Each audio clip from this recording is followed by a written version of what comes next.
तो भाई लोग, चार्ल्स ओलिवेरा की हालत को देख के ना मुझे एक गाना याद आता है कि मतलब उनके जो सो कॉल्ड फैंस है, ज़्यादातर फैंस के बारे में नहीं बोल रहा हूँ, बट कुछ फैंस जो हैं जो बस इलिया टोपुरिया को हारते हुए देखना चाह रहे थे, उसके लिए उनके फ़ैन बने थे। उनको लिटरली उनको नहीं पता कि चार्ल्स ओलिवेरा कौन है। इनको देख के मुझे एक गाना याद आता है कि भाई सुख में सब साथी दुख में न को।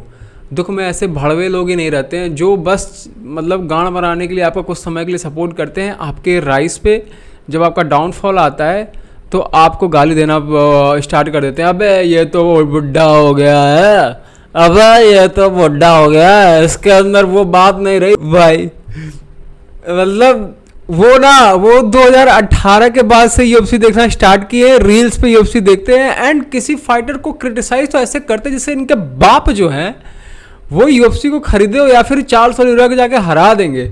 मैं नाम नहीं लूँगा ऐसे लोगों का, बट भाई मैं देखता रहता हूँ तो भाई कमेंट बॉक्स में भी आते हैं मेरे कभी कदार, तो समझ जाओ मैं इनकी बातें कर रहा हूँ। बाकी चार्ल्स ओलिवेरा की जब फाइट होने वाली थी रफाएल फिजीव से, तो रफाएल फिजीव को शायद इंजरी हो गई बट उन्होंने बैकआउट कर लिया।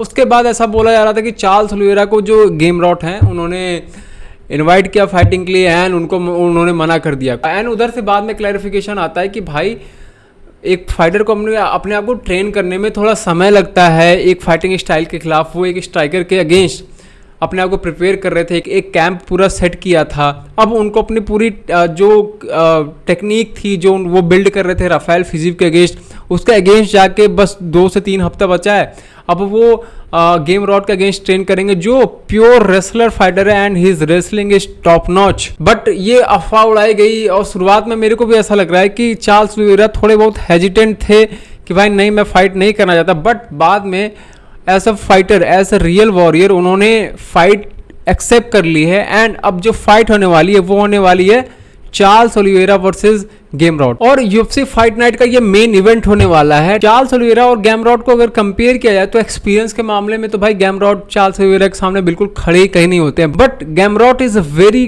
Good fighter bro. मतलब मैं बोल रहा हूँ उसकी फाइटिंग स्टाइल जो है उसकी वजह से उसको कभी लोग बोरिंग फाइटर बोलते हैं, बट एक बार तुम उसकी अरमान सारूकियन के अगेंस्ट जो उसकी फाइट थी देखोगे तो तुम्हें पता लग जाए कि बंदे ने किस लेवल की ग्रैपलिंग और किस लेवल की रेसलिंग से उसको आउट क्लास कर दिया था। अरमान सारूकियन को लिटरली 6 टेक डाउन किए थे and Arman was not even able to take him down, but उन्होंने शायद 2-3 टेक डाउन्स किए थे। एंड जो ग्राउंड कंट्रोल के साथ ही साथ जो पूरे फाइट में गेमरॉट ने प्रेशर बनाया था ना भाई अरमान सारूकियन के अगेंस्ट, मतलब 5 राउंड्स की फाइट थी। And to be very honest अगर आप वो फाइट देखोगे तो आपको उनके लेवल का पता लगेगा। मैं यहाँ पे ये बोलना चाहता हूँ कि दोनों जो फाइटर हैं वो ग्राउंड गेम में काफ़ी ज़्यादा स्किल्ड हैं।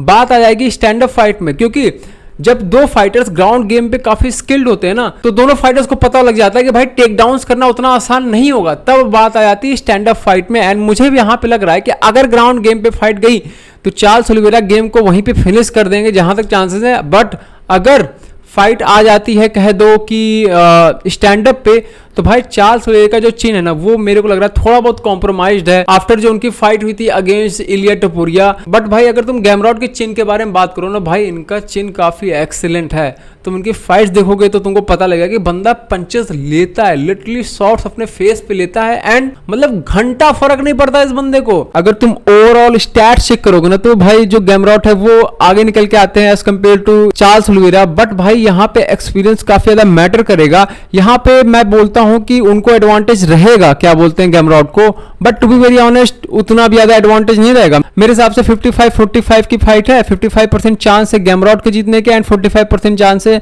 चार्ल्स ओलिवेरा के जीतने के। मेरे हिसाब से चार्ल्स ओलिवेरा जो है वो इस फाइट को पुल ऑफ कर सकते हैं, बट उनको काफी ज्यादा अलर्ट होना पड़ेगा to be very honest. And मैं उनके लिए रूट कर रहा हूं, बट मैं अंधा नहीं हूं, कुछ अंधों की तरह मैं जिनकी बात कर रहा हूं आपको समझ में आ ही रहा होगा।